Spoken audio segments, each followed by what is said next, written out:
Hello, and welcome to the first episode of Holding Down the Fort with Alejandro Soto. That is me.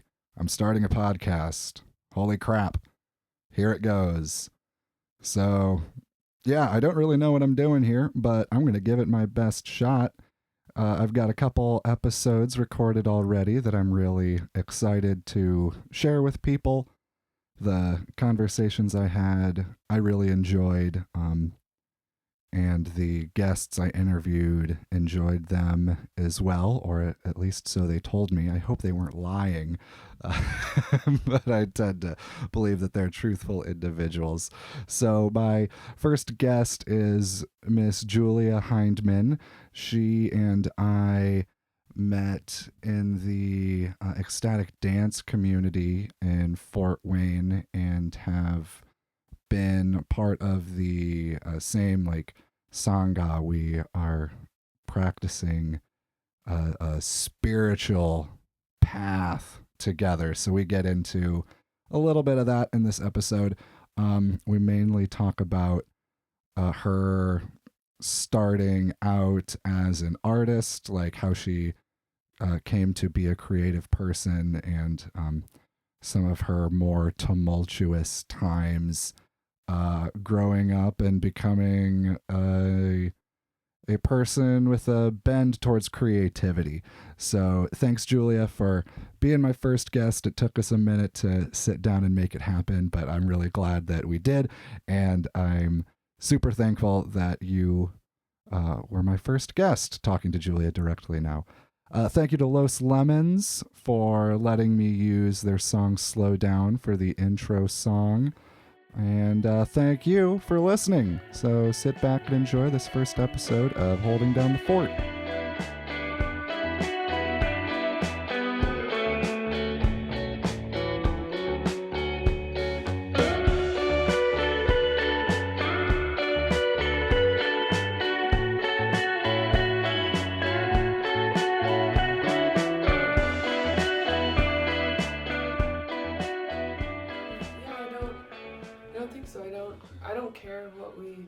We don't have to talk about, I know you mentioned the style dances or something. We don't have to talk about any of that stuff. We don't have to talk about anything. I mean, really, yeah. So, well, okay, we're recording. Welcome to, I'm looking at it like it's a camera. It actually is a camera too, but I'm not putting the effort into recording video yet. Yeah. So, yeah, welcome to Holding Down the Fort. Bada bing, bada boom.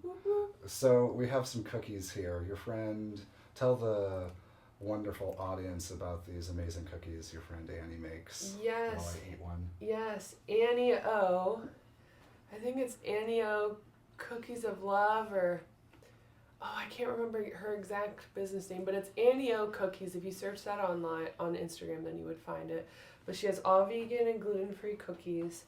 And she was an addict who overcame her addiction and became a cookie dealer, starting at farmers markets and then opened up brick and mortar. And now she makes meals, cakes, nachos, savory foods, dessert foods. And they're just awesome. And you can get them mailed to Fort Wayne, Indiana from Charleston, South Carolina, which is awesome. So, and they just came in the mail an hour ago, so it was perfect timing. Nice, I'm so lucky. Yeah, that's an amazing cookie. Do you know what that one on the end is? So this is called the Happy Healer. Oh man. It's like a healthy cookie, but delicious. And it has local turmeric grown at the Spade and Clover Farm in Charleston, South Carolina. That's awesome. They grow awesome. They grow purple and green turmeric. All these turmerics I didn't know existed. What? Yeah. I thought there was only one color of turmeric. Right. Yeah, that's a really good cookie. And the turmeric isn't overpowering or anything. I kind of expected it to punch me with turmeric, like a turmeric latte or something. Drinks with turmeric are always super turmeric-y. But that's subtle. That's still a sweet cookie with turmeric in it. Wow. Yeah. High quality ingredients. So you did you live in Charleston for a while? Is that right? I did. Cool. When did you do that? I went to college there, so I moved there when I was 18. Okay. Oh, cool. And then I went to college and lived there and spent most of my summers there too working until like 22 or 21. I think 22 is when I graduated. And then I moved back here. I had an art degree. Couldn't figure out how to make money doing that. Found out about Thai massage. Was immediately drawn to it. Living back here. Met Jill in a crazy way. And studied Thai massage with her. And then once I did that, I moved back to Charleston because I was dating somebody there at the time. And I moved back and I lived with him and our friend group. They were all in a band and we all painted, so we would like live paint and they would play music. And there was this venue called the Charleston Poorhouse that I would go to shows like 6 nights out of 7 nights a week. Nice. Live paint at a bunch of them. It's a really, if you're ever in Charleston, you should check it out. They have murals everywhere. It's art, music. They have a Sunday brunch farmers market. It's fabulous. Yeah, and then I just did that, and then that whole situation was very like volatile at the end. Classic rock and roll story. Yeah, oh yeah. Very much so. And then I left that, and I lived on the beach for my last year there, and I got my LMT, my license to practice massage, and worked on the beach and did massage, and it was fun. But then I woke up on my 26th birthday, and I knew I needed to move back home here to Fort Wayne. It was not my plan, but it just kind of, I don't know, it just like really happened, and I realized how unhappy I was, and like I needed support, I needed healing, and I knew I had this really big dream or wish deep inside of me that I wouldn't make happen there in Charleston, and came back here. And when did you come back to Fort Wayne then? What year was that then? Right when it became 2019. So I was supposed to be here for Christmas on 2018. But classic, the way I was living then did not happen. I woke up on Christmas Day incredibly hungover with my U-Haul not packed yet. Oh, shit. It was like the worst Christmas to date. I watched Bird Box, or that movie with Sandra Bullock where they put the blindfolds on. I don't know it. It was a weird Christmas. Christmas 2019. Or that was 2018, because you came in on 20... Yeah. Like the New Year. So I'm trying to figure out like when we met then, because it was my first like experience of you was just seeing like you on the internet with your pink dreadlocks, and being like, who's this chick with pink dreadlocks? And then you invited me to an ecstatic dance at Yin Thai, and I still don't know how I got invited to that. Like, I don't know how I ended up on that list, because like we had never met before. I'd never been to Yin Thai before. Like, I knew some of those people from like my yoga teacher training, but like I was like, I don't know how I ended up there, but maybe the divine hand of fate or something, because now we're working on that stuff together. But so when was that then? That dance that went down, that must have been like right before like the pandemic hit or something. I feel like that fall of 2019. Exactly. Does that sound right? Okay. It was definitely fall of 2019, like October or November. Yeah, because I just finished the embodiment course with Jill. Okay. Yeah. Do you know how I ended up there? No, I don't. You were the only person I didn't know, and I was like, who's this? I was like, it's a dude who's like down to dance with everyone. I was like, this is cool, okay. I was like, someone must have invited him through yoga stuff, or maybe it showed up. I don't know. Maybe Hannah invited me, or like Ben, but I feel like both of them like were surprised to see me there too. Yeah, that's awesome. Yeah. It was. I don't know how I ended up there, but it was like super fucking cool. Yeah. And you were doing dances at Prana at the time, were you? We were doing like chanting circles over there. There had been like maybe one night where like nobody showed up, or we just like didn't feel like doing a chanting circle, so we just like danced or like did like a dance chant thing for the last half or something, or like talked about it, but it never like manifested into reality. At Prana, it was always chanting circles we were doing there, which was also on the full moon, like the tulip tree dances. So it's like there is that neat similarity. Mm-hmm. It could have been since this dance was a chant dance your heart open, because I collaborated with Abel, and he led the chant at the beginning, and he told I think he invited his yoga students, so maybe that's also how.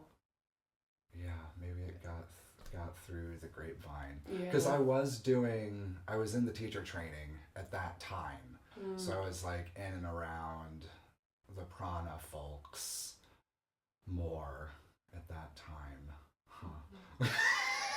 So no one knows how I got invited to that. Yeah. Neither me nor the person who organized it. Right. Interesting. That's funny. Yeah. But I remembered your Facebook name of Manuel. Yeah. And then when I did do the next ecstatic dance, when it was like the establishment of, I'm going to do this regularly as Tulip Tree, I made sure I was like, we needed all the genders, because we had been doing women's dances for so long, and I was really feeling the call to, expand it out to everyone. And so I was like, we need balance. And even at the first couple dances, several women were like, there are so many dudes who want to dance. This is so cool. Where it feels like safe and appropriate in all the ways. And well, cool. I'm glad that that environment is being cultivated for everybody in our town. That's rad. Huh. So you came back to Fort Wayne beginning of 2019 for all intents and purposes. And then you were here for a year before the pandy hit. What did you do in 2019? Well, I showed up here broke, in incredible amount of debt, realizing how fucked essentially I was. I wasn't fully facing my situation. Then I moved back in with my parents, and I was just, wow. Just realizing how, I couldn't have imagined not moving back at that point. And in that time, I also came back to study with Jill, because I knew that I had been searching for a teacher so much. I was traveling around, going to festivals all over Charleston, searching for a teacher. I never found anyone who just thought it was a appropriate match, or the right match, or also a good teacher. I ran into a lot of how it can go wrong and bad with, manipulative, or people who just don't respect your own authority. And so I came back and I went and saw Jill, and I knew I wanted to do the embodiment course because I'd heard of it, but I wasn't organizing it. But Josh Wenning, at the time his name was Josh, he was organizing an embodiment group, and it was the perfect timing. And I went out of the country with my family to Denmark to visit my younger sister, and she was studying abroad there, and I had a total fucking mental breakdown. It was right before the embodiment class, and I was on our WhatsApp group just having a meltdown in Denmark, Copenhagen, and Jill said something along the lines of, "You're in fucking Europe, just enjoy it." Whoa, I was just creating a lot of problems for myself. But and then I came back from that really realizing how much I needed just a lot of help and guidance and support. And I was on the verge of either becoming medicated, and not to diminish this diagnosis, because I've never been officially diagnosed, but I was about to probably be diagnosed as bipolar. There's a whole spectrum of it, but that was probably where I was headed, was to be diagnosed bipolar, anxiety, depression, and get medicated for it. And Jill, knew my parents too, was like, let's just try this embodiment course and see how it goes. And I mean, I'm not medicated for that right now, which is pretty cool. And you're not like stark raving mad.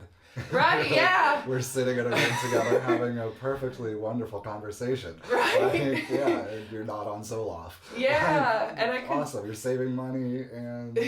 And I feel like I'm thriving in a way of, in sorts of, compared to how things were. Like I saw someone the other day that I don't know that well, but they met me at that time, and we didn't even talk that much. But my first thing that came out of my mouth was, I was a completely different person then, because I so was. It's like crazy. I'm still me. I was always me, but there was all this shit in the way of it. And so, and I mean, there's still a lot of shit in the way. Let's be fucking honest. But I can be more present and real. Show up full-hearted. Neat. Wow. So what was the embodiment course like for you? Kind of a fucking shitstorm the whole time, quite honestly. It was 6 months. It was really cool because there were like a bunch of us, like 9 or 11 of us. Of course, some people dropped out, but it was a lot of young people. Ben was in it, Haley was in it, Adivat was in it. Yeah, it was super awesome. And then there were a lot of dudes in it too, which was like not normally how Jill's embodiment courses have been. But you know, I mean, in that course I totally lost it a bunch of times. Like people saw me in my worst, my absolute worst. Super worst. And they loved me through it, you know, and Jill loved me through it, and faced like most intense murderous rage, and just kind of learned how to be present with it and see it. And those same things that showed up during the class still show up today, but I'm able to like usually have more space with them. Rather than always just react to them. Of course, sometimes I react, but then it's like a small little like moment, and then I'm like, all right, this is humbling. But yeah. Roshi, do you know Roshi Joan Halifax? She hung out with like the Ram Dass crew, but she was talking about something like that, like the anxiety, the depression, the whatever that is the shit. And she said, like, as she went through her practice, those things didn't go away, like you're saying, but they turned into old dogs. Yeah. It was like, you know, it's the old dog lying under the tree might yelp and make a ruckus, but like it's an old dog lying under a tree. It's not really gonna do anything. And she was able to like see those like the negative what have you aspects of her mind as like, oh yeah, that's something that it just howls every once in a while, and then it goes back to napping. Yes. Yeah, and I really like how she described that, and it's like helped me out a lot to like think of that, like when things come back up that I thought I had worked out already. And I'm like, oh, no, instead of like getting all worked up, like, oh no, I haven't done the work on myself that I need to do. The work I did wasn't good enough. I can like have some compassion for myself and be like, no, it's just an old dog that's howling right now. Pat it on the head and it'll go back to sleep. Yeah. Definitely. Yeah, that's definitely a relatable or useful like metaphor way to talk about it. Yeah, Roshi Joan is super cool. Yeah, I love that lady. Yeah. So then, okay, so we've gotten into a lot of the last, 5 years? Or from when you moved to Charleston. Yeah. That's when you started art school. Art school. So how'd you end up in art school? Like, have you always been like an artistic person? Were you like the kid drawing amazing things at 4, or like are you one of the people that like you had to kind of like persevere through it, or a little bit of both? A little bit of both, really. Like, so when I was 5, my mom got me one of those paint sets, and we would paint together. And she also had this like dormant art ability that she, not also, but she had this desire to do art, and she didn't go to art school. And when we did art together, she realized how much she loved it. And she was going through her own mental health thing at the time, and it was something that was really useful for her. And I would make art with her too. And I think, yeah, I wish she's a mom, so right, she like kept that piece of art that I made and was like, oh, look how great it is, whatever. But yeah, I mean, in school, I always felt in the art class, I felt like I had a certain ability, or like it came easy to me, and I loved drawing like faces, and I won some awards in like middle and high school a bit. But I also had like low self-esteem in a big way, so that part of myself I felt shameful about too. I would win awards, I would throw the award away. I didn't want to be the art kid, I wanted to be the cool sporty kid. So I like shoved that art part of myself down deep, because in middle school I learned it wasn't cool. And yeah, I know, so tragic. So untrue. I know, dude. So cool. This girl I looked up to, that I was like this pretty girl in a grade above me. Like, they wanted me to join marching band so bad too. So I played instruments. I played drums and piano, and I was really good at the marimba and the xylophone. And they really wanted me to play that in marching band. But this girl that I just looked up to, just because she was pretty and popular, she was like, "Don't do that. That's social suicide. Don't do it. Like, play volleyball." And I was like, okay, yes, like, I'll play volleyball. And so, that was unfortunate, but it's a part of my story, which I don't regret, because it's why I do what I do now. And that's why, like, when I went to college, like, I could have gone on a volleyball scholarship, but I was like done doing the volleyball. I wanted to explore this art side of myself. Cool. Yeah. Nice. That was cool. Nice. Yeah. And I mean, with the parts work we were talking about yesterday, the first time I did parts work with Jill, one of the parts that showed up was this part in middle school that I shoved so fucking deep under the rug and just said, "Fuck you, you're not like allowed to be here." And that was one of the parts I got to work with and like open up, and it was huge coming into that, like, allowing expression and like doing that, which is why I have these workshops I want to do of helping people express themselves and create art and sound and dance, because now I can do it. When I was doing it in Charleston, when I was live painting with the bands and everything, it was me finally letting this thing out and flow that I'd always wanted to be out and flow. And it was one of those like 12-year-old Julia would be so proud of me right now moments. Aren't those great that like you could like bring up younger you in your mind and be like, "I'm doing it, young me, I'm doing it." Yeah. Those are really nice moments.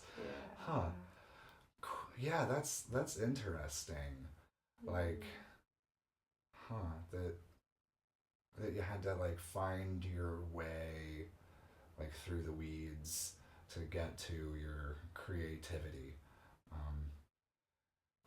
Did that like that point in like middle school when you're going through that, was it like, did you feel like, oh, like, did you know that you really wanted to be doing the art, creative, expressive thing, and so you bottled that part down to try and be cool?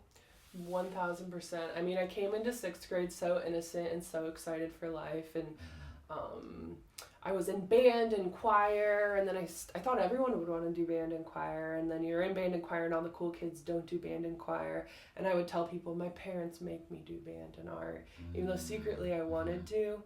And I was in plays and musicals, and I would do the talent show, and I had all these great ideas. I was like, I'm going to do a drum set solo. You guys are going to like blare these colorful lights at these moments. Of course, it didn't happen like that, but I had this huge vision for production, and And like singing, I was in this musical where I did this like Elvis impersonation singing thing. I just had no awareness how that would be taken as like an 11-year-old female. And through doing that, I started learning how people were reacting to me.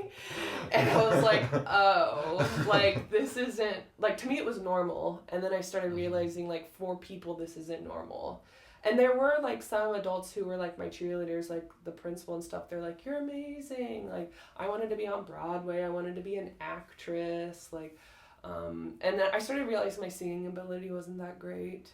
And then I started just seeing how people treated people who were in band and choir, and it just my low self-esteem. And then also it was like how my parents talked about themselves too. Like now they've also come full circle with healing. Like my dad was in that musical that musical a month ago, which was huge. It was him coming back to the stage after 40 years. And my mom had an art show last weekend, and she's like really stepping into her artist. They had low self-esteem around it too. And so it was kind of this like trickling down where my dad was like, yeah, I was in band, but I was a band fag and this whole thing. So I was like, well, I don't want to be like that because how you're talking about yourself. And so it was just this self-deprecating thing that just, by the time 7th grade came around, I still had 8th graders above me, like AJ Lorenzini was in that grade and a couple other people. We were in plays and musicals, and they were so good and so confident that I would feed off of that. When I had somebody there who was confident in doing it, then I would feed off of that and do the thing. But then the 8th graders left, and I was an 8th grader, and there was a new musical lady, a new play lady, and I wasn't able to feel confident in letting it through, and she told me I was like horrible too. And and I was at like I did parts work around this part too with Jill. I was dancing at some dance, and I was just like dancing, having the hell, like such a good time. And some 8th grader when I was in 6th grade came up to me and made fun of me because my butt showed in my skirt or something. It was the outfit my grandma gave me, and it was just all these like little things that kept building up. That by the time I was in 8th grade, I started running track, and I like lost weight, and I got to wear Abercrombie clothes finally, and like I felt accepted being this kind of person. And I learned like, okay, if I do it like this, then I'm accepted and I'm celebrated by the people that I want to, even though they don't actually like me, they just like who I'm being in this moment. And so that, and then in like freshman year, then I tried to like be a model and like go to this convention in Florida and like do this modeling thing and do this acting thing. And I went on stage in front of hundreds of people and went to act out this commercial thing, and I froze and I did terrible. And I was like, I haven't done that again since then. And I went to do all these modeling things, and because people would be like, oh, you're tall and pretty, and so do this. And then I went to do that, and they're all like, models are very thin and have this certain look, and so I didn't fit that kind of look. And I also realized the people, not all people who do this, but the people who were doing it were very like there was a certain amount of self-esteem that of course I've said a couple times I didn't have, but also this like self-obsessionness of like, I don't know, it just didn't feel like my authentic expression. That I didn't want to care about how I looked all the time in this way. It felt so vapid and not like valuable. I wanted to like have fun and like feel good with people, not necessarily look this way. And so I think that when you're growing, this is like a total random thing, but I think like the whole thing of like women growing up should be told that they are, they're brave, they're intelligent, they're strong, all these things, not necessarily their value is their beauty. It can really fuck with your head. Because that is very much how my grandparents would talk about it. And the moment I cut my dreads off, my grandparents were like, you're finally pretty again. It's like, what the fuck, dude? Oh, Jesus. I have so much more to offer than that, and it's like not even fucking about that. It's like, it's so stupid. It is motherfucking bullshit. Yeah. We get so attached to our physical bodies. Yeah. My grandpa offered me $100 to cut my long hair when I was in high school. I think I just out of rebellion and declined. Like, you want me to? Fuck no. Yeah, right. Which isn't to say that I have any idea what the experience of like women is like, because like that pressure of like appearance is definitely like more projected onto like girls and women in our culture than it is on like men. But if a man looks like a girl, oh no. Yeah. Oh my gosh. Right. Well, that's interesting. I've like wondered about actually that very experience of like what it's like to be a girl going through middle school. Because I'm a boy who went through middle school, and like, I mean, it wasn't awful. It wasn't great. Like, I have have baggage from that, some of which I've gotten rid of, some I'm still holding on to, I'm sure, for another day.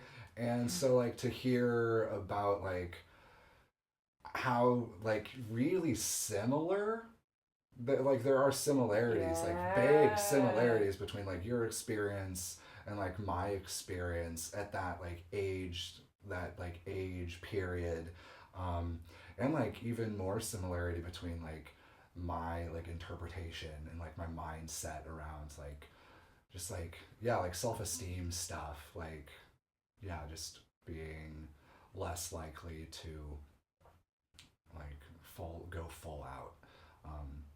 And I still got to do like artistic stuff. Like I did theater through high school and like was in a band, not the band. I wasn't in the high school band.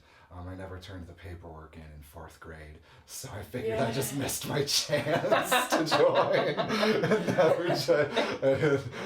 No one came around in 5th grade and asked, "All right, does anyone want to join now?" Yeah. I don't know. So that's cool. So like when you were doing that like live painting, was that like were you working through those like aspects of yourself that were like those that like that part of you that didn't believe in yourself? Were you like combating with that, or like burning it off or something, or is like, and I feel like this is probably true that it's like an ongoing process, or do you feel like you've like put that to bed, like put that to rest? In the realm of feeling confident enough to just be in my full expression now, I definitely feel like I've gotten to a certain point with that. With even performing with Pyroscope, I feel totally confident standing in front of a group of 200 people and looking them all in the eye and smiling and like even messing up and being like, whoop, not caring at all about it. And even if I saw anyone from my past, I would be totally okay with it now. In the time when I was doing it in Charleston, I was still working through it a bit, and I was around people that, never knew me before. All they knew was this version of Julia. And so that made it easy to, and when I came back to Charleston is when I went full with the painting. And I think doing this parts work stuff I did, I also did like some soul retrieval work with a shaman. I think that helped, and had some really powerful meditations, some powerful psychedelic trips, and they all kind of like added up together to point me back towards this direction. Because after my freshman year, my parents had me switch schools, and I graduated from Canterbury, and when I went into Canterbury, I got to go in fresh with nobody knowing my dorky or whatever history. So I went in, and nobody I went to school with even knew I made art at all. I just created this other persona. And then I went in college, became like a stoner hippie chick with my friends, and I had one friend who was a big cheerleader of mine who convinced me to start painting, doing public art. And it connected me with the people when I moved back who were able to, where I was doing the live painting. And the live painting too was like for my ADHD and like not procrastination, non-focusing self. If you show up with an easel and paint and there's music playing, you have to paint. Like, there's no other option besides you gotta do it now. So it was a great way or when I was face painting too, like a person sitting in front of you and they're expecting you to do something, so you're gonna do it. Yeah. It's less easy to get distracted. Yeah. Or like to deliberate on it and like stand in front of the canvas and be like, okay, where's that brushstroke need to be for this? Like, I can do that. Like, and I've also called it like analysis paralysis. Yeah. Like, yeah, and if you're in a room and like show's going, yeah, that's a really good way of like, it's almost exposure therapy in a way. Yeah. But I mean, honestly, on my end, I was drinking too, and sometimes doing drugs. And so, of course, that makes it in the moment easier to do it. But are you really like being with it and processing it? Probably not. So, I mean, that was a big reason why I came back too, is I was avoiding things within myself and using drugs to do that in public situations. Yeah, good on you for nipping that in the bud. That's a recipe for disaster. At the very least, social suicide. Yes, exactly. Oh my gosh, yes. So vapid. Running on ego too is fucking gross, dude. Yeah, admitting the reality of my mind when I came back. Yeah. I'm gonna have another cookie wedge. Yeah, let's do it. This is the Cookie Monster of Abundance. Oh, it's like blue. Yeah, like the Cookie Monster. Oh right. my god. Whoa.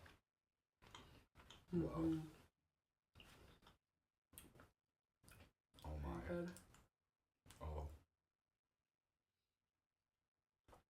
Chocolate. Nuts. Granola. Yeah, there's granola in the cookie. There's like grains. Oh my god. This is delightful. Yeah,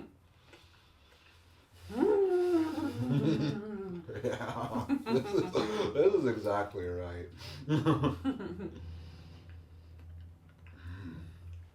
So, let's talk about the ecstatic dances for a bit. What was your first experience of an ecstatic dance then? Yeah. So I'd heard about it for a year. I knew I wanted to go. I had friends who were going that were in my flow troop when I was in a fire troop in Charleston. Then I got out of that shitty relationship. And I wasn't on the way out. I was trying to heal. I was hoping he was healing on his own too. More one-sided situation. But like still in the relationship, or had you guys like? There was space. We were still together, but we weren't living together anymore because I wanted to heal, and I was like, let's get our own place away from these people who do cocaine 6 nights out of the week. Let's move into a house where that's not happening. And he didn't want to move in. He was scared of commitment in that way. And I was like, okay, well, I'm going to do this because I love myself this much and I'm going to take care of myself. And you do that too. And we can figure our shit out and then we can like get back together closely. And during that time of spaciousness, he just kept drifting. Slept with my best friend, all that fun shit. But so during that time, I went to a festival called Fractal Beach, where I led a Lucy Deton workshop, which was the Thai yoga part of Thai massage. And while I was there, this specific festival totally changed my life because I met all these different amazing people. And while I was dancing there, I had this experience where I realized how much shame I had in my body. And I was shaking my body, I was just shaking my hips, everything. It was like the shame was just coming out of my body, just. And after that festival, I was like, okay, I have to go to the next ecstatic dance. And so I went to an ecstatic dance quickly after that. And by the end of the ecstatic dance, I was just having such an experience. It was so deep in my experience working through my thoughts and I had this like moment of self like love in a way where I recognized my unique congregation of aggregates, let's call it. And my first word was wow, and my siblings, their first words were like other things like ball, corn, cookie, and I felt like grateful or in like love with myself with that aspect of myself, and just I felt wow. I was like wow, like just wow, this is really cool. And I like, you know, at the end of the dance I shared that experience with everyone. I was crying and I was like, how did it take me so long to come here? I'm hooked. Like, and I didn't miss an ecstatic dance after that. I got to become an ecstatic dance DJ for a little bit. I was DJ Healing Juju. I wore this like fur hat with horns. Literally, I have it in a closet now, but it's literally the hat that when they stormed the Capitol with the guy with the horn. I have a hat like that. Yes, I wore it. The hat of the... Yes, and I wore it on my first ecstatic dance I DJ'd. Oh my god. That's incredible. I can show you it before you go. I want to see that. Oh my god. I definitely want to see that. Oh gosh. It was kind of cringy in the sense of like, I was still being this like, I'm healing juju, and I made this playlist for all of you to evolve in a sense. Like, oh my god. Kind of like spiritual materialism. Oh yeah, for sure. Thoroughly soaked in ego, but like somehow I had no idea. That's Jesus. funny. Yeah.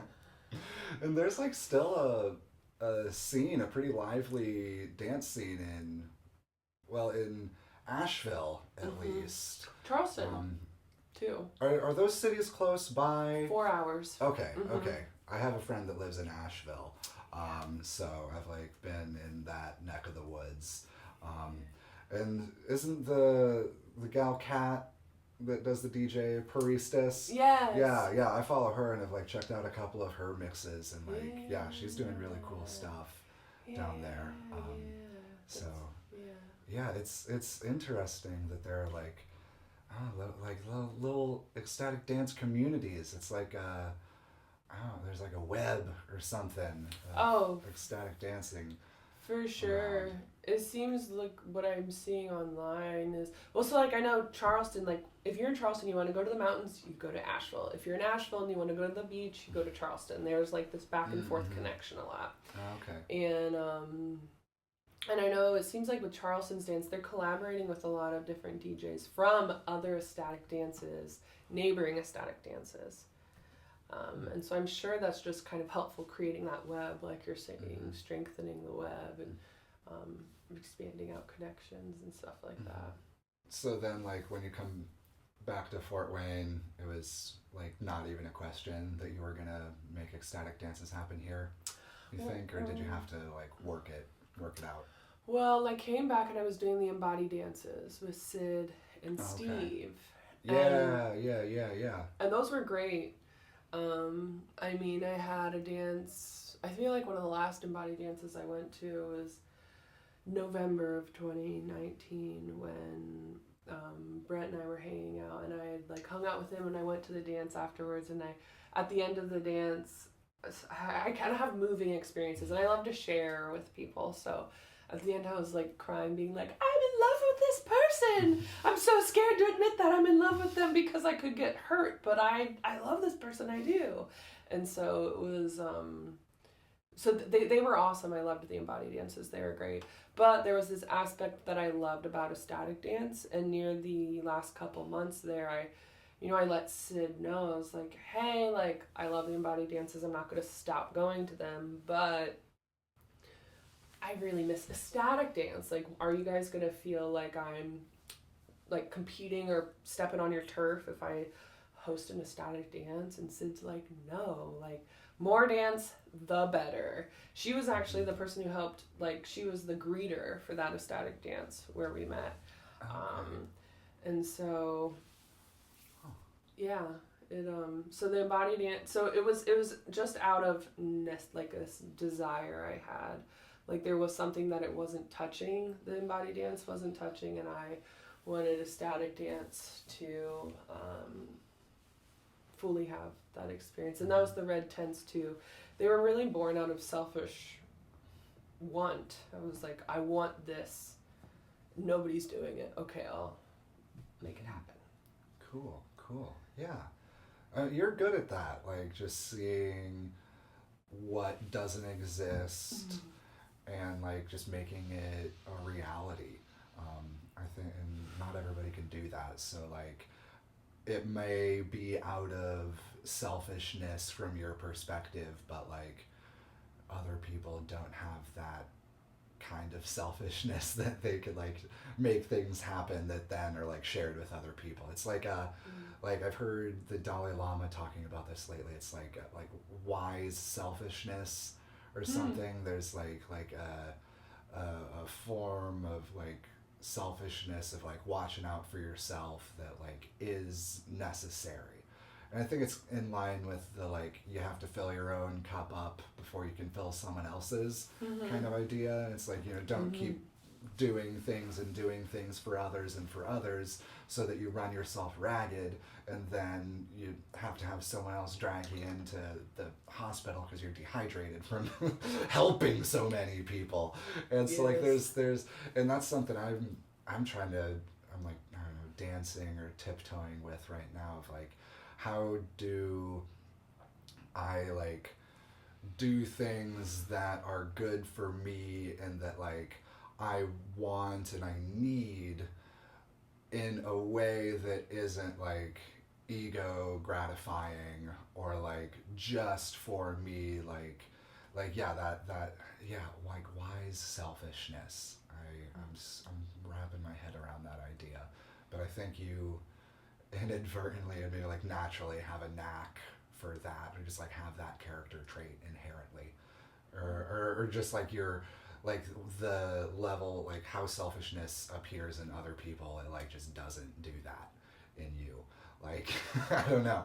And maybe it does, but like, I'm sure it does. You hate that bit, Julia.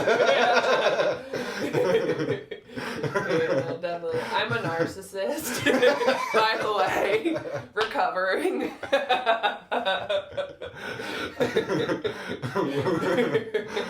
There are many Julias that I do not know, many chapters that I have not read. Yes.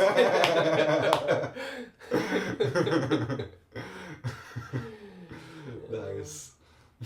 I've definitely always liked to make things happen, though. Like, I mean, even as a kid, we would play games where we would make up pretend festivals and, like, do different activities and pieces of it. So, I've always loved to throw parties and events. I threw, like, tea parties when I was a little kid and purple parties and all this stuff, and those have been definitely things that I've been drawn through.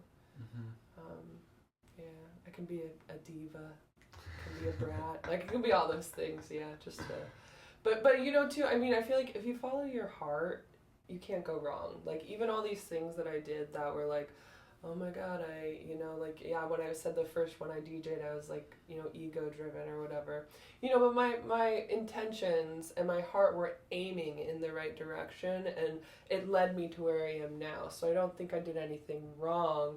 Like I did some shit that I can laugh at now, thankfully, because I don't take myself so seriously anymore.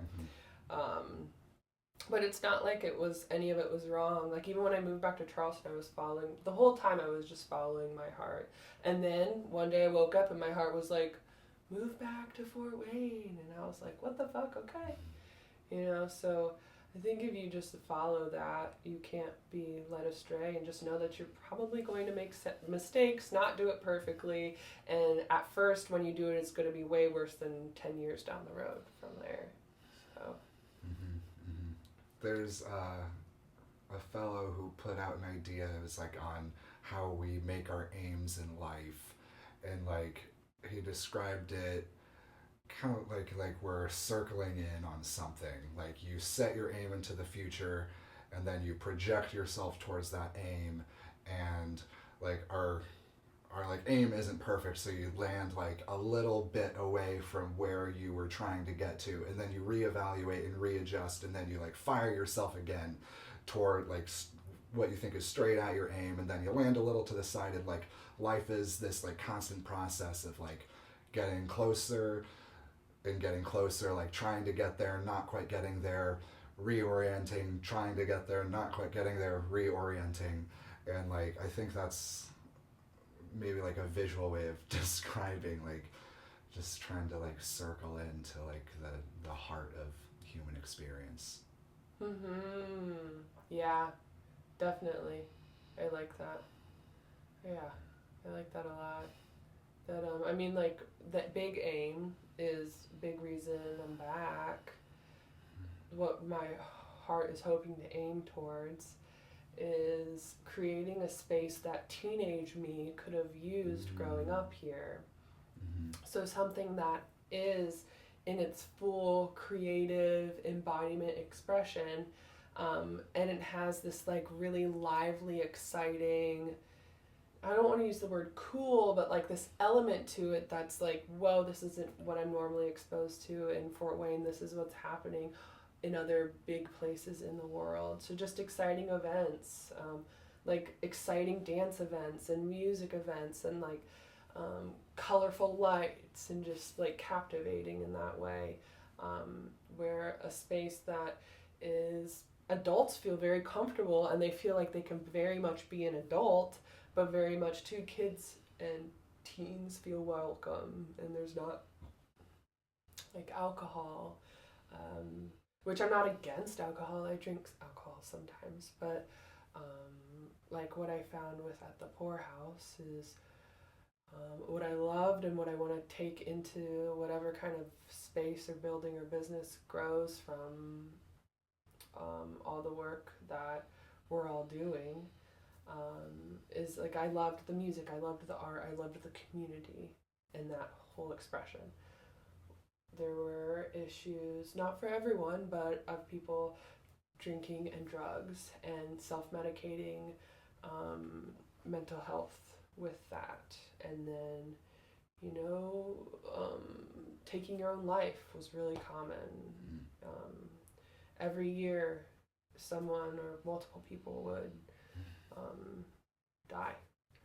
And it was just horrible. That was part of me leaving. I'm like, so many times I haven't had this conversation in a while, but especially when I was first couple of years I moved back, I was so grateful I moved back, because I could have ended up, like one of those people taking my own life if I hadn't come into a space of healing and support. 100%. Yeah, glad you found it. Yeah, that's good. Yeah. Super good. Yeah. One of those old dogs, honestly. Yeah. But now it's just a little old dog. Yeah. Maybe sometimes a chihuahua that nips at your ankles, but swat him away. Yeah, throw a chicken bone. Yeah, go occupy yourself with that. Yeah, heck yeah. Well, I think that feels pretty good. Yeah, I think that was awesome. Julia, where can people find you? Yeah, so I'm online. My website is Tulip Tree, HAC. And that's pretty much the handle for everything. That's the website, that's the Instagram, that's the Facebook, that's the TikTok. Nice. Got the TikTok, yeah, where that's a touch and go. Where Instagram is my main place. And then you can sign up for email newsletters through my website or through the bio on my Instagram. And then, I have a treatment room in Fort Wayne, and then we do pop-up events at different places around Fort Wayne, Indiana. And because this is heading in the fort. Holding down the fort. Holding down the fort. Yeah, yeah. And so hopefully a more established brick and mortar soon, but we'll see how that goes. Sweet. And any events coming up? What you got on the calendar? We have an ecstatic dance on April 9th. Ooh, yeah. This will hopefully come out before then. Nice. So, yeah, I'm going to shoot to get it out want it out on April 1st. Nice. I think April Fool's Day to have my first episode go up would be pretty cool. Cool. Yes. Yeah, right in the vibe.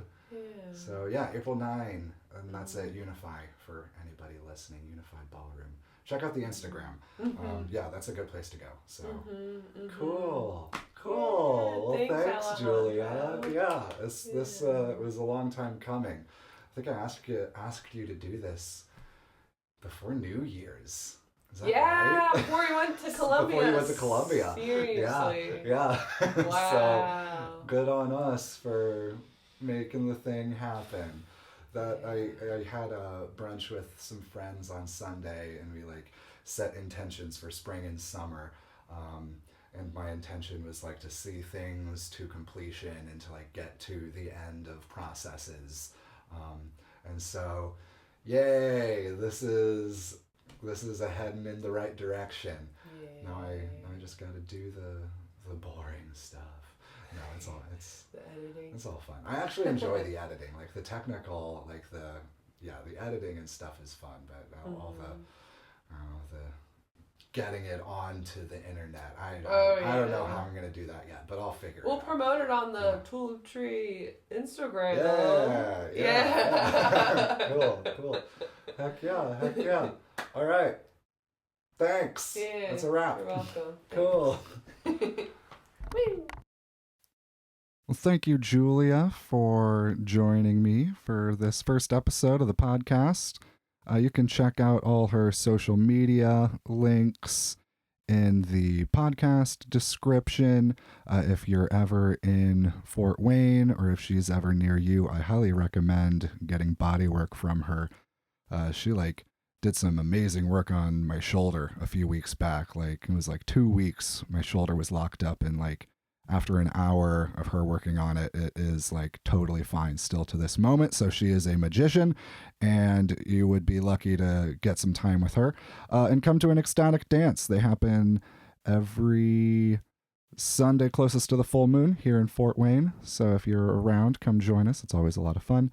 And thank you for listening. And I hope you have a good week and enjoy this song by Los Lemons. This is Slow Down.